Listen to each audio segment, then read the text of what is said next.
Добар ден. Почнува 8-часовното отворено студио на Еден телевизија.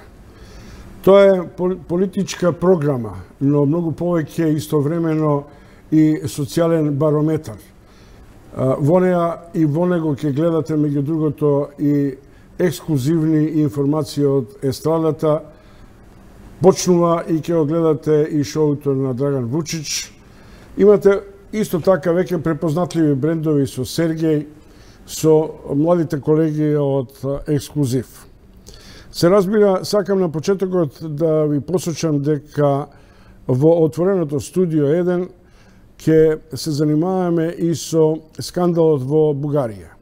Убиството на младата Викторија Маринова во Русе, истражувач на можни проневери со европските фондови, предизвикува лавина реакции и контраверзни коментари во бугарската јавност. Ке се обидам да го добиеме мојот колега Коста Филипов.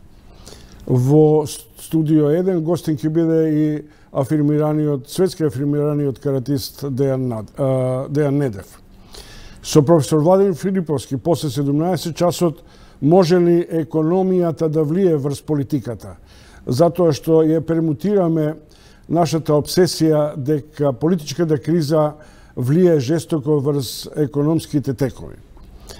Во панел дискусијата после 21 часот мој гости се Насер Зибери, познат правник, пратеник од првиот состав, и мојот колега Љубиша Николовски. Дали на каков начин процесирањето на уставните амандмани е дел од новата политика на владата на Заев и на меѓународната заедница да врши притисок врз ВМРО ДПМН? Дали раководството на опозицијата ќе биде принудено или ќе свати дека ја води државата, а и својата партија во меѓународна изолација со реториката која ми се чини дека не соодветствува на ритамот на новите европски движења и перспективите на Македонија. Поштувани гледачи на Студио 1, има занимања кои веројатно ги трангираат сите наши кели на социјалниот, политичкиот, економскиот и семејниот амбиент. Речи си и да нема некој од 600.000 семејства кои не е директно тангиран од една професија која е всушност во срцевината на нашето културолошко, образовно и перспективата на нашите деца. Предполагам дека насетувате, оти се работи за една од најхуманите професии и ми се чини дека се помалку ценета. Наставник, учител.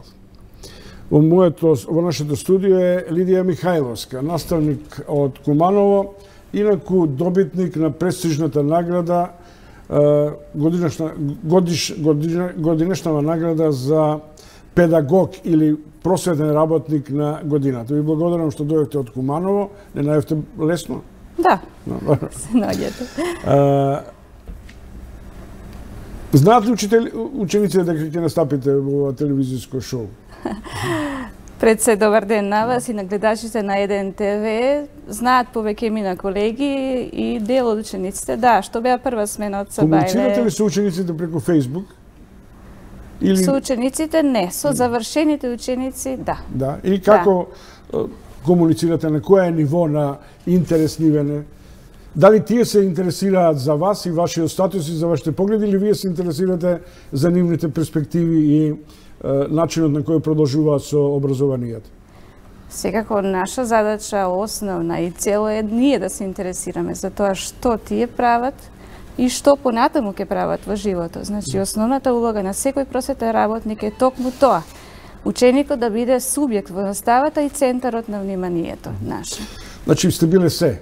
Да. Учител, наставник, педагог, директор во престижното училиште, средно техничко училиште Наце Буџони во Куманово, во која изгледа станува некои кумановски финки. Сите стремат да се запишат на Наце Буџони, во кој половина, условно кажам, мене тоа не ми е својствено, но половина се ученици од македонската и половина се од албанската етничка групација во Куманово.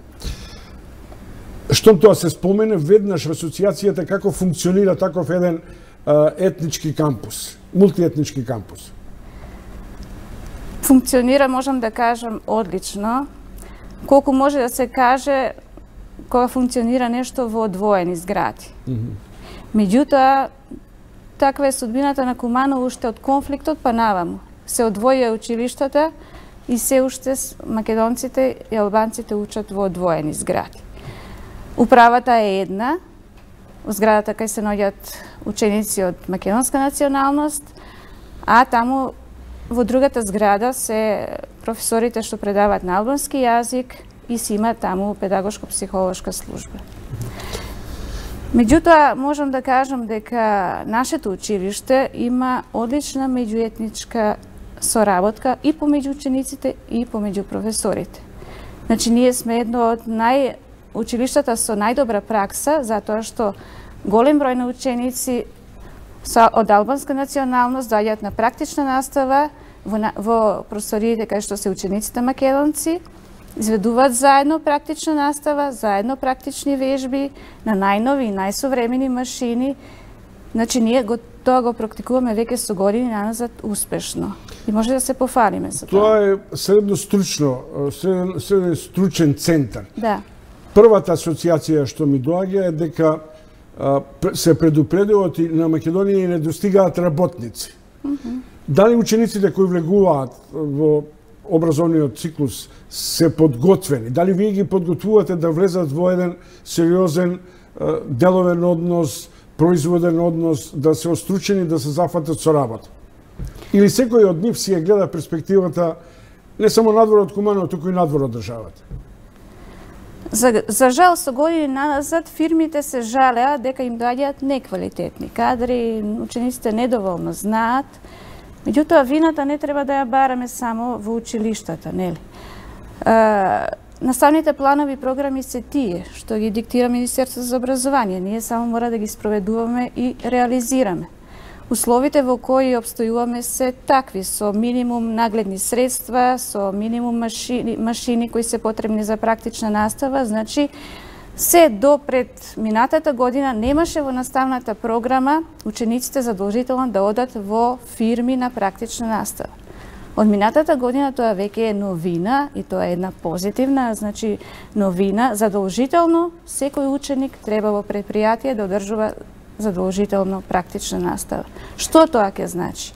Тие ќе стекнат теоретски знаења во училиштево, истите веднаш наредната недела ќе ги применат во реални услови на современи машини, затоа што училиштето не може да набавува нови современи машини ако некој од страна не помогне. Државата, стопанските предпријатија, ние тоа можам да го кажам, минатата година имавме голем интерес на стопанските предпријатија од Куманово, дојдоа кај нас да бараат ученици. Посочете ни вие кои ученици да ги вработиме. Дали тие ви кажуваат и какви профили им требаат во еден подолгорочен период? И што е тоа што на нив им треба за да ние побараме од Министерството таков профил да се едуцира. Значи, веќе е воспоставена таа соработка Министерство, училиште и стопанство. Инаку без таа поврзаност не може да се зборува за некој квалитет во наставата. Има ли невработени средношколци, например, кои излегуваат од Наце Буџони и кои чекаат со години? Дали тоа е индикација дека нема доволно работа во фирмите или фирмите не знаат или си ги одбираат луѓето, а другите ги оставаат на милост и немилост на берзата на трудот? Со години назад, како што знаете, се гасеа фирмите во Куманово. Ние имавме една ФЗЦ 11 октомври кој беше гигант во Куманово, кој ни беше наш патрон. Значи, сите наши ученици едно време, пред 10 години, ги вработуваа кај нив. Меѓутоа, одеднаш се застана. Значи, немаше нови вработувања. Од тука и учениците помалку беа мотивирани за учење и за работа. Значи, настана некој вакуум простор и некако како се да стоеше во место.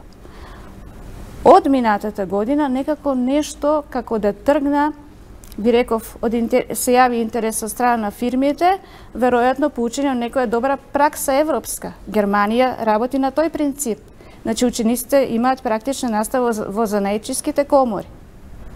Турција исто така многу... Тоа е новиот модел на така наречено дуално образование. Дуален систем на образование, токму така, токму Германија го... Германците, например, кои сега треба да ја сервисираат владата со некаков експерт, доаѓа токму за тоа. Да создаде принципи на дуално образование, са тоа малце е прилично деликатно. Ти ќе си ги одберат во меѓувреме и своите работници кои ќе ги безецираат за германскиот пазар. Но, тоа е умешноста и ваша и наша, како да го искористиме тој фундус на знаење и на операционализација на тие пракси. Како и да е, значи, германскиот систем, имаме ние искуство, имавме некои паралелки кои функционираа по ГТЗ програма, тогаш, нели, Германското друштво за техничка соработка, и можеме да кажеме дека е тоа еден добар пример на образование и ние со задоволство влегуваме во тој дуален систем на образование и формирана е група на ниво на државата веќе, кај што има представници од училиштата, од Министерството, од Центар за стручно образование. Значи, сите тие заедно мора да се договорат на кој начин ќе се работи и да се испланира се систематски, бидејќи образованието е еден комплексен проблем и широк систем кој вклучува многу фактори. Меѓутоа, основно е да се праша наставникот за свое мислење, бидејќи наставникот треба тука да е центарот на збиднувањата. Она што се случува во училница дава некоја насока за тоа како тоа дете ќе биде понатаму, нали? Дали наставникот ќе ги открие афинитетите на ученикот? Каде тој треба да оди во иднината? Што ќе се случува со неговата идна професија? Зашто е талентиран? Значи, сето тоа наставникот треба да го открие и понатаму да го насочува ученикот. Токму тоа го прават нашите и наставници по теоретските предмети, меѓутоа и оние што се по практична настава треба на вистински начин да го насочат ученикот за вклучување во пазарот на трудот или пак за студирање. Многу од наши ученици студираат на факултетите. Еве, најактуелно е сега Финки, значи голем дел запиша технички факултети, што е целта, нели, на државата. Го прошувам педагогот во вас, педагогот кај Лидија Михајловска. Што сте ученици? Трансмисија на семејните и домашните проблеми, на агресијата која во социјалниот амбиент добива широк простор и станува една нова појава која внесува после страст за насилство, за политички пресметки и така натаму. Ги препознавате ли тие семејни нитки кои ви ги трансферираат во училиштата и при тоа сите манате ногеме кај вас наставниците, без да сватиме дека генеричните појави се дома во семејството? Точно така. Значи, фокусот сепак на семејството треба да се даде, зашто од мали нозе детето се формира. Од мали нозе родителите се тие што ќе го насочат на прав пат. Значи, оно доаѓа во училишните клупи на 7 години, да рече. Меѓутоа, личноста на детето се формира кога има 3-4 години. Кога тоа сака да се чувствува заштитено од родителот, кога му треба љубов, кога му треба внимание. Меѓутоа, за жал, во последно време родителите многу малку им го даваат тоа на децата.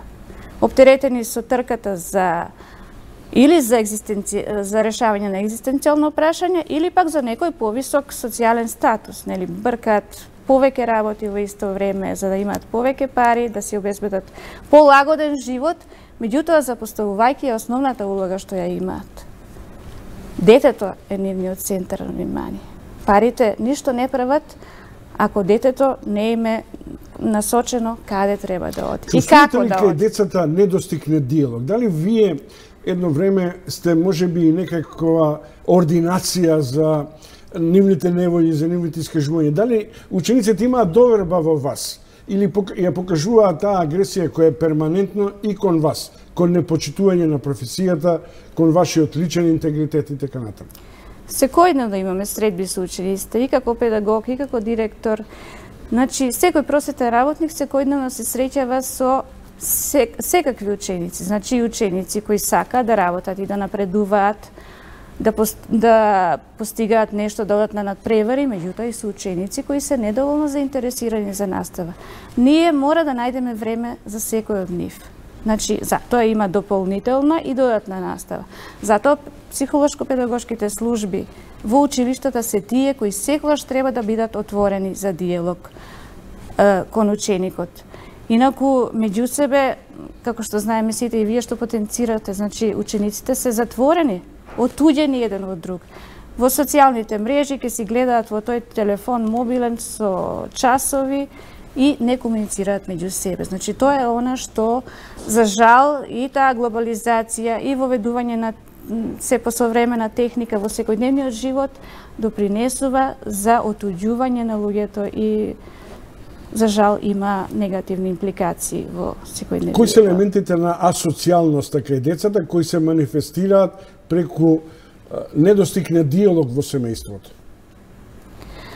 Па има разни начини. Од некој револт што го има кон родителот, па или нема да доаѓа на училиште со денови, да речеме. Револтот е заради тоа што има дома неуспешни родители или има амбициозни родители кои го тераат на многу надвор од неговите потенцијали? Едноставно немаат време за него да комуницираат. Значи, и тој нема да доаѓа неколку денови на настава затоа што сака да сврти внимание на себе. Нели, мамо, тато, тука сум.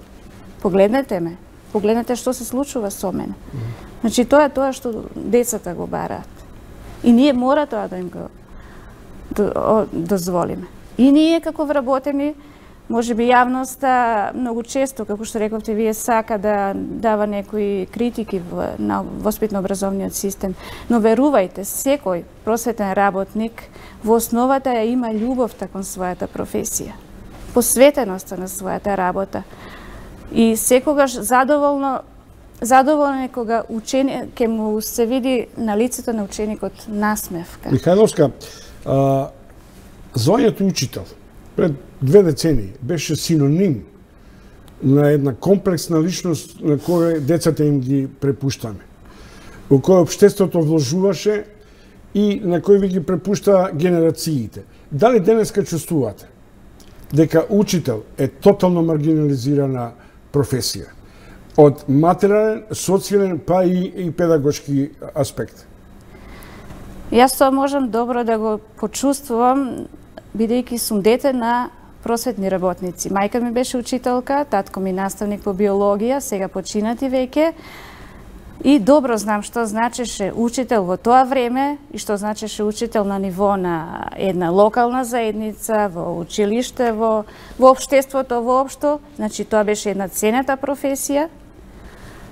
И горда сум на тоа што сум дете на просветен работник и што станав просветен работник, а татко ми викаше: ти ќе бидеш подобар просветен работник од нас. Значи, ме бодреше во таа моја замисла да во иднина станам педагог, па еве и да развијам некоја друга кариера. Затоа и наградава просветен работник на годината ја посветив на моите починати родители. Ама интимно. Има нитка која ја премолчувате или не ја кажувате, а тоа е дека на своите ученици викате катилј. Немојте да одите на педагошки факултет, немојте да го изучувате овој занает кој е се помалку ценет во државата. Затоа што читам анкети кои велат дека професорите, наставниците, што може би е разбирливо, поради ниските плати, вашата плата се движи меѓу 21 до 28.000, зависи каде која. Се повеќе се занимаваат со дополнителна работа, да не бидам или произведуваат на мали плантажи, дури до тоа дека се таксисти, работат дополнителни работи со овие фирми за чистење и така натаму. Дали тоа ве доведе во ситуација да сватите дека ве омаловажува општеството и дека не ги користи потенцијалите на луѓето кои треба да подготват генерации за еднината на Македонија? За жал, многу брзо треба да се промени таа перцепција. Значи, ние ја сакаме нашата професија, работиме со огромна љубов и посветеност. И затоа и обстојуваме, нели, со децении и до крај, до одење во пензија, многу луѓе останале такви како што се вредни, посветени, исполнителни. И ги сакаме учениците, ги сакаме децата. И ако тоа успееме да им го пренесеме на нив, тоа ќе биде добро, значи таа љубов кон оваа професија. А дека во последно време не сме доволно и респектирани и ценети, и тоа е точно. Затоа што системот на вредности е изместен во последно време, нели? Се цени оној кој што има повеќе пари, повеќе приходи, да му возможи на своето дете, нели? Дали тука лежи конфликтноста во општеството и во овој така наречен асоцијален амбиент? Таа желба за профитабилност која обезбедува статусни белези, па велат не учи таткото и мајката, до степен на конкуренција меѓу оние кои немаат доволно, а бараат шанса преку образованието да си обезбедат некаква иднина. Па, ви реков пак од чија перцепција гледате. Дали од страна на оној кој на вистина си ја сака професијата и таа ми е единствена и сакам да си ја работам. Значи, има и голем дел на ученици што ќе изберат оваа професија како нивно натамошно занимање. Меѓутоа, тоа што треба да се направи е на наставничките факултети критериумите за упис да бидат поинакви. Пијат ли учениците? Се дрогираат ли? Дали тоа ви представува некаков симптом на раслојувањето на општеството? За жал, постојат такви девијантни однесувања. И алкохол, и дрога, сведоци сме секојдневно, нели? Ние се обидуваме со превенција да преземаме многу активности. Пред се со едукација на учениците, на класните часови редовно имаме теми кои се против тие девијантни однесувања, за да се запознаат, да имат доволно информации, за да на некој начин сами се одбранат од тоа негативно влијание врз нив. Ги едуцираме исто така и родителите. Значи, многу трибини имаме за родителите, имаме советување на родители во училиштата. На многу начини се обидуваме, значи превентивно делуваме. Многу проекти внесуваме во училиштата како превенција. Не ми одговорите директно на прашањето. Да? Дали чувствувате дека е тоа растечка тенденција во една урбана средина? Па тоа е секако резултат на севкупното општествено живење. Ние не можеме да бидеме изолирани од она што ни се случува околу нас, во локалната заедница. Дали педагогот и наставник Михајловска е задоволна од своите деца? Кај се вашите деца? Мислите на моите... Синови имате ли? Како приватно, да.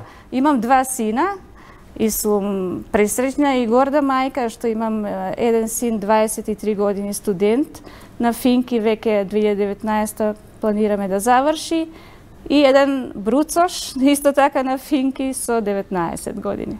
Ако утре заутре дојдат и ви кажат си одиме, каква би била реакцијата на мајката Михајловска? Не би сакала да заминат во странство. Иако понекогаш ми нагласуваат, да, ќе одиме да живееме во Европа, ќе одиме во Канада, вика дека за информатичарите Канада е најпосекуваната земја, меѓутоа ја и викам што ќе фали овде во Македонија да останете, да се снајдете, да се вложите себе си и тука да имате своја екзистенција, затоа што тука ќе сме сите заедно. Пак семејството е основната нишка на вашата среќа и задоволство. И јас сакам да си ги чувам своите внуци тука.